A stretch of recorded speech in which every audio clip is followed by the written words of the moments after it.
So I think most of us have probably heard the song Crazy by CeeLo Green.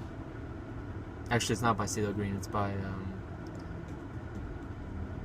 what's the name of that band? Gnarls Barkley. It's the name of his production duo. And I think the song came out in early 2000s or late 90s, something like that. It's a pretty old song, you know, it's like 15, 20 years old. And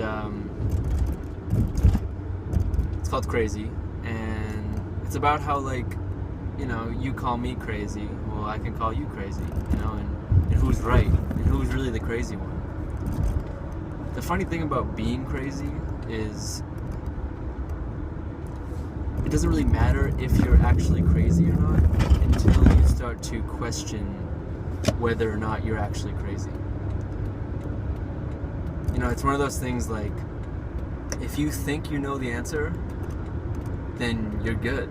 But if you start to question whether or not you know the answer, that's when you start to feel unconfident, and you start to feel like you start to doubt yourself, and you're kind of hesitant. And you know, it's a similar thing. Like if you think you're sane, then you're probably sane, and even if you're not, it doesn't matter because you think you are. But the second you start to think, you know, could I be crazy? Is it possible that I could be crazy? That's when the shit hits the fan, and maybe you are actually crazy. Because if you're thinking it, then there might be some possibility to it, right? I don't know. It's a weird concept. So the reason I bring it up is because I've been questioning, you know, am I crazy? And I think in a way everyone's crazy. Like, crazy is just subjective. It's just a word, you know, it doesn't have any inherent value to it. The only value it has is the value that you give it. And if you start to identify with being a crazy person, then you might start acting funny. And but at the same time, I think the people who are truly crazy are the ones that don't really question it, you know. Like, everyone knows they're crazy, but to them, they're just, like, going through their life. And people call them crazy because they go through their life in a way that is unorthodox. But I think if you are questioning whether or not you're crazy, I think it's probably a good chance you're not, because that shows that you have some awareness. You know, it shows that you're... Sorry, I'm just trying to change lanes here. I'm on the highway. And at least if you're questioning it, you're not, like, ruling out the possibility. Because, you know, once you have having an open mind is a sign that you're sane, I think. Now, some people would argue that some people have minds that are too open, and that's what makes them crazy. And I could see that, you know, like, if you're always considering every possibility, no matter how outlandish it is, then that might be a symptom of insanity. That's a really nice BMW, or no, Mercedes-Benz I just saw.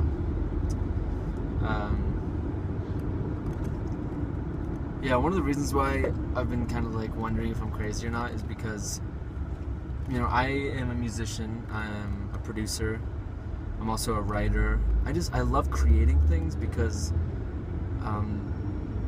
really the best feeling I've ever felt, or the happiest I ever can be, is when I create something that I'm proud of. It makes me feel so accomplished, and really that's what I live for. I live to create things that make me happy, and hopefully inspire other people to be happy and to create their own things, you know, whatever it may be. And I try to spread positivity and peace in whatever way I can, you know, with the things I create. So basically creating something that has a positive impact on myself and on the world. That's what I live for. So I'm always creating, and I think my darkest times are when I can't create, when I have trouble creating. And right now, I have a lot of motivation to create. I have a lot of drive to create. I'm spending a lot of time creating. But I'm having trouble finishing things and really getting in the flow and, just moving forward, making progress. I'm having a lot of trouble doing that. And it's because I have this voice in my head, which I want to say isn't me. It's like, it's like another entity that is like haunting me almost. And the reason I look at it as not part of me is because I don't want to identify with this negative energy that's keeping me from being as productive as I can be. So, but basically there's this voice in my head that just kind of speaks to me and when I'm creating, and it tells me that, this isn't good enough, I should start over, I should do something else, I should just give. Sometimes it just says I should just give up, and these are thoughts in my head. So obviously I'm generating them to an extent, but we all know that sometimes you can't control your thoughts, and that's the that's the hard part about the human condition, the human experience, is that you have, like, we talk to ourselves all the time in our heads, and sometimes if we're not very nice to ourselves, it can put us in a really bad place. And I'm trying to just use everything around me and all the energy around me and just everything to just create something that I can appreciate and that other people can possibly appreciate. But for some reason lately, and this has been going on for 4 months now. It started towards the end of my second year of college, and now I'm in the summer following my second year, and I'm still struggling. I have so many goals this summer, and I haven't been making as much progress as I really would have hoped on those goals. But I am being very persistent. I have a very solidified schedule that I've been sticking to. I've been reading for an hour almost every day. I've been writing music every day. I've been writing creatively every day, literature. And I've been sticking to my commitments. I just haven't been having much success, making a lot of progress within those commitments. I haven't been very prolific at all. I haven't released a single track, a single piece of music since I got home, which is pitiful. I've been home for 2 months and I haven't released a single piece of music. It's ridiculous. And I talked to my cousin about it, and he lives in LA. He's a creative professionally. He does a lot of work for the Burning Man festival. And he told me to just create something, and no matter how good or bad you think it is, just, finish it and move on, he said get into the flow of just creating stuff and finishing it and moving to the next one and just bang stuff out. That's what he said. That's verbatim what he said. He said just bang it out. And I totally agree with him. I think that's absolutely what I need to do. And today I tried that, and I still had trouble really sticking to our project.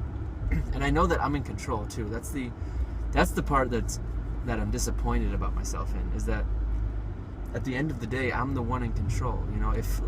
If I really just put my mind to finishing something, I can do it. But for some reason, I can't, because my mind tells me you can't do this.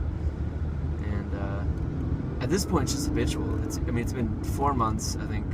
Something around 4 months since I released a piece of music, and at this point it's just so habitual. I go into a project with doubt in my head already that it's gonna suck. I hit new project on FL Studio and I'm already thinking, all right, well, this is probably gonna suck, but what can I do? That's not the right way to go about it. So And then other updates in my life, just for future reference. Like I said, this is a time capsule. So it is official. Today I sent my withdrawal notice to Koç University.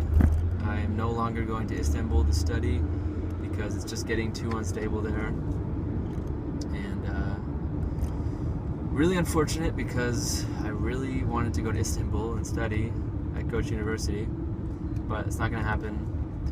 And so now what I'm doing is I'm going to take a semester or two off of school, hopefully just one though, because I want to go to Massey University in Wellington, New Zealand, starting in February. But the study abroad office at my university has to check to see if there's any more spaces available, because it's a competitive program.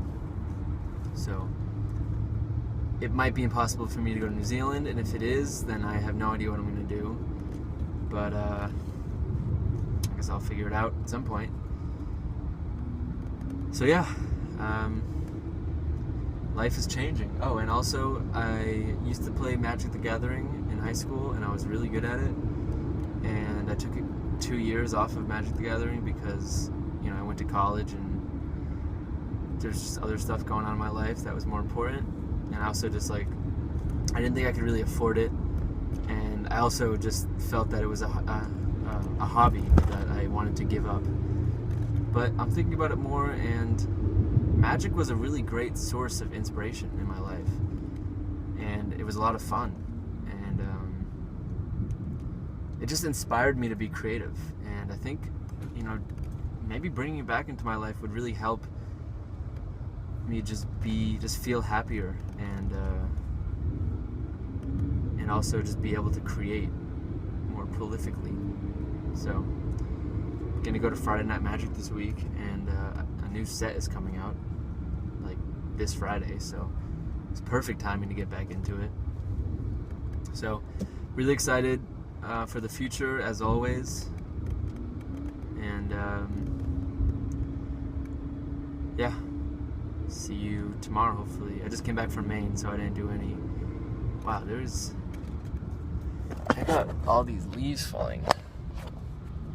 Like, there's a legit storm happening right now, and the trees are going bonkers. Bonkers, I tell you, going bonkers. So yeah, I'll see you tomorrow. I didn't vlog because I was in Maine, so I was kind of busy. I was busy lounging actually. But yeah, so I'll see you tomorrow hopefully.